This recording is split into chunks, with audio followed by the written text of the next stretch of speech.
السلام علیکم ورحمۃ اللہ وبرکاتہ۔ ناظرین کرام، ہم اپنی گفتگو کا سلسلہ دوبارہ شروع کرتے ہیں۔ افمن یمشی مکبا علی وجہہ اہدی ام من یمشی سویا علی صراط مستقیم۔ یہاں بات سمجھائی ہے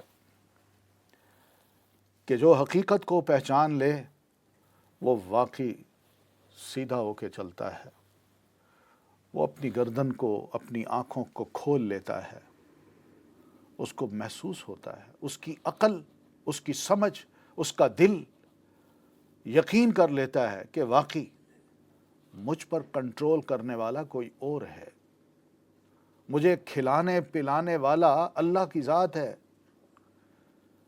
وہی کنٹرول کر رہا ہے، کوئی اور نہیں ہے۔ وہ جب خود اپنے آپ کو دیکھتا ہے اور اپنے ہم جنسوں کو دیکھتا ہے کہ بیٹھے بیٹھے اچانک ہی وہ اس جہان سے رخصت ہو گیا، کہاں گیا اس کا اختیار،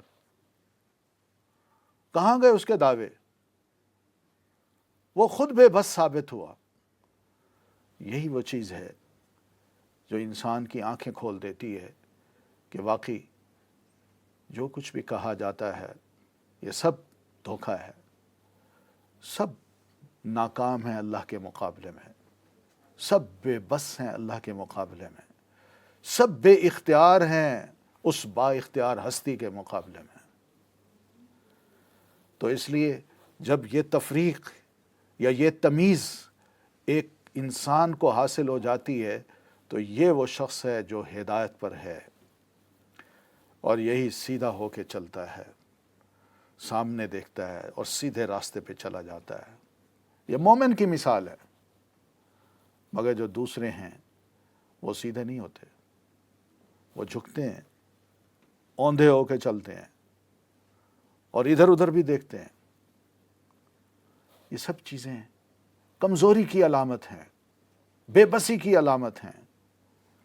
اس لیے وہ رب جو ہم انسانوں کو پال چکا، ہمیں پیدا کر چکا، ہمارا مالک بن چکا، ہمارا رازق بن چکا اور با اختیار ہو چکا، اسی کو ماننے والا مومن اور اس کے ساتھ ادھر ادھر دیکھنے والا وہ پھر اوندھے منہ چلنے والا انسان ہے، وہ صحیح فکر کا حامل نہیں ہے، اس کی بڑی غلطیاں ہیں، اس کا بڑا دھوکہ ہے، وہ سچ کو قبول نہیں کر رہا، وہ جھوٹ کی طرف جا رہا ہے، وہ روشنی کو نہیں دیکھ رہا، وہ تاریکی کی طرف جا رہا ہے۔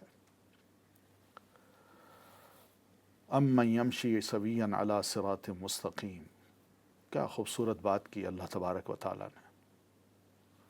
یہ دل، یہ دماغ، یہ کان، اسی کے بارے میں آگے فرماتے ہیں قل هو الذی انشأکم، ان سے کہیے وہی تو ہے جس نے تمہیں پیدا کیا۔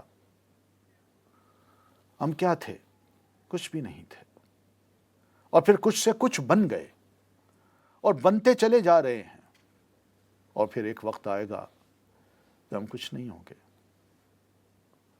جو ہستی عدم سے وجود میں لا سکتی ہے اسی وجود کو وہ ختم کر کے عدم میں بھی لے جا سکتی ہے۔ پہلا کام مشکل ہوتا ہے کہ ایک شے کو جو ہے ہی نہیں اس کو بنانا اور پھر اس کو وجود میں لانا۔ یہ پہلا ماڈل جو تیار کیا جاتا ہے نا، وہ ذرا کام مشکل ہوتا ہے، اور جب یہ ماڈل بن جاتا ہے، ٹوٹ پھوٹ بھی جائے، اس کو دوبارہ بنانا کوئی مشکل نہیں ہوتا۔ وہی ذات ہے جس نے ہمیں پیدا کیا۔ مختلف فیزز سے ہم گزر کے آج جیسے ہیں، ہم دیکھ لیں اپنے آپ کو، اپنے بچپن کی تصویروں کو بھی دیکھ لیں، جوانی کی تصویروں کو بھی دیکھ لیں، اور بڑھاپے کی تصویروں کو بھی دیکھ لیں۔ یہ وہ چیز ہے جس کو اللہ فرماتے ہیں انشأکم، پھر وجعل لکم السمع والابصار والافئدہ، اور اس نے ہمیں اس کے ساتھ ساتھ کان بھی دیے، آنکھیں بھی دیں، دل بھی دیا۔ یہ کیوں دیے؟ ہاتھ بھی دیے ہیں، پاؤں بھی دیے ہیں، مگر کان، آنکھ اور دل کا کیوں ذکر ہے؟ اس لیے کہ یہ آنکھیں کھول کے، کانوں کو بھی کھول کے، دل کو بھی ذرا خواہشات اور ادھر ادھر کی جو ہوائیں ہیں ان سے بچا کے انسان ان کا صحیح استعمال کرے، جب صحیح استعمال کرے گا تو یہ بہترین ٹول ثابت ہوں گے علم حاصل کرنے کے، رب کو پہچاننے کے، اللہ سے جڑنے کے۔ اور اگر ان کا صحیح استعمال نہ کیا تو پھر یہ اللہ سے کاٹ دیں گے، پھر ہم ادھر ادھر ہی چلے جائیں گے۔ اگر خدا نہ خواستہ یہ آنکھیں جن سے میں دیکھتا ہوں اللہ یہ چھین لے، مجھے اندھا کر دے، تو اس وقت مجھے قدر ہوتی ہے کہ آنکھیں کتنی بڑی نعمت ہے۔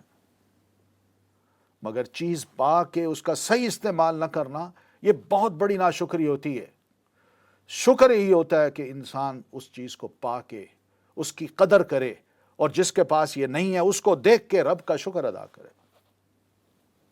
یہ تھوڑی بات نہیں ہے، مگر ہم شکر بھی ادا نہیں کرتے۔ اس کا شکوہ ہے قلیلاً ما تشکرون، بہت کم ہی تم میں لوگ ہیں جو شکر ادا کرتے ہیں۔ یہ ایک معنی یہ بھی ہے کہ بہت کچھ لیتے ہو مجھ سے، بڑی نعمتیں تم استعمال کرتے ہو، مگر شکر بہت کم کرتے ہو، اللہ کا شکر بہت کم بجا لاتے ہو۔ یہ شکوہ ہے۔ کیا نعمتیں ہیں جو اللہ نے ہمیں دی، کیا یہ نعمتیں کوئی اور ہمیں دے سکتا؟ آنکھ نہ ہو تو ذرا مارکیٹ میں جا کے ٹولز تلاش کیجیے آنکھ کے۔ کان نہ ہو، سماعت نہ ہو، تو اس کان کو بظاہر لگا بھی لیا جائے تو کیا فائدہ؟ یہ بہت بڑے ٹولز ہیں، نعمت ہیں، ان کا صحیح استعمال ہونا چاہیے۔ ہم ان سے صحیح علم حاصل کریں، اور صحیح علم وہی خالق دے گا جس نے اس آنکھ کو، کان کو اور دل کو بنایا ہے۔ اسی کا علم صحیح ہے، اسی کو پہچانیے۔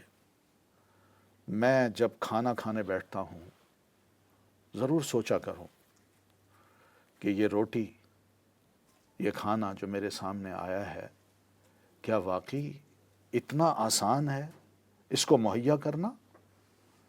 اس کے پیچھے اس رب کی کتنی بڑی کاریگری ہے، کتنی مخلوق ہے، کہ جو پورا ایک سیکوینس میں، ایک پوری ترتیب کے ساتھ، ایک پلاننگ کے ساتھ اس کھانے کو زمین سے اگا کے اس کو تیار کر کے میرے حضور اس رب نے پیش کیا ہے۔